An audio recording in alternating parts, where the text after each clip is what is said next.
Hiditra amin'ny fanatsarana ny fomba fiasa eo anivon'ny boriboritany voalohany eo anivon'ny commune Antananarivo renivohitra ny fampanarahana teknôlôjia ny asa rehetra mahakasika ny soram-piankonana amin'ny alalan'ny fampiasana solosaina sy ny tambazotra rehetra mifandraiky amin'izany. Anisan'ny vina tanterahan'ny boriboritany voalohany ny fampanarahana teknôlôjia ny asa rehetra momba ny soram-piankonana amin'ny alalan'ny fampiasana solosaina sy ny tambazotra rehetra mifandraiky amin'izany. Tafiditra amin'ny fiomanana ny fanatanterahana izany tetika izany dia misy ny délégation avy eo anivon'ny orinasa Wistrona, mpamokatra logiciel teo avy any Taiwan, GEC Chine.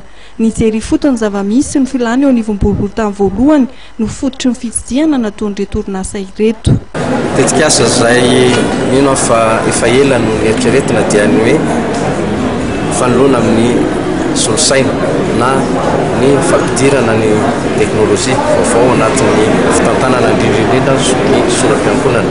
Fa ela moa izay ny eritreretina nefa moa noho ny zava-misy teto amin'ny firenena tsy afananoatra isika rehetrarehetra.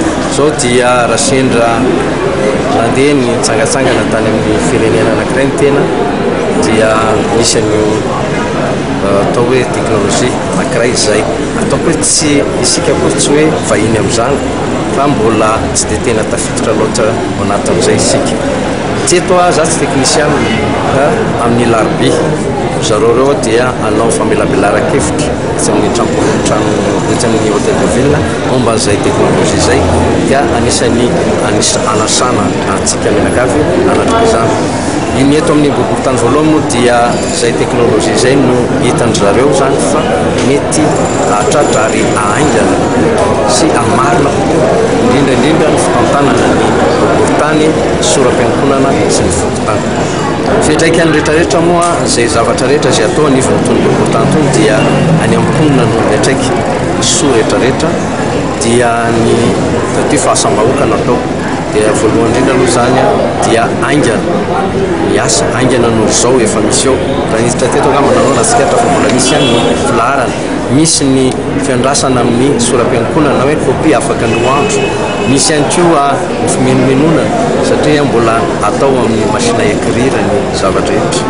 Dia raha tonga izay tetika asa atao izay dia avy reto olona namana ireto manampy ihany koa izay afaka manampy dia mino aho fa soa lehibe no azo ho an'ny mpanjifa ny asa ety tany ho an'ny mpiara-miasa ihany koa dia ho maivamaivana kokoa ny andraikitra izay mianjady aminay mpiara-miasa eto anivon'ny boriboritany. Olona manodidina ny 4,000 hatramin'ny 5,000 isan'andro no raisina teto amin'ny boriboritany voalohany. Fangatana soram-piankonana manodidina ny 100 isa sy fanambarana fahaterahana sy fahafatesana 50 isa no avoaka sy raiketiny isan'andro.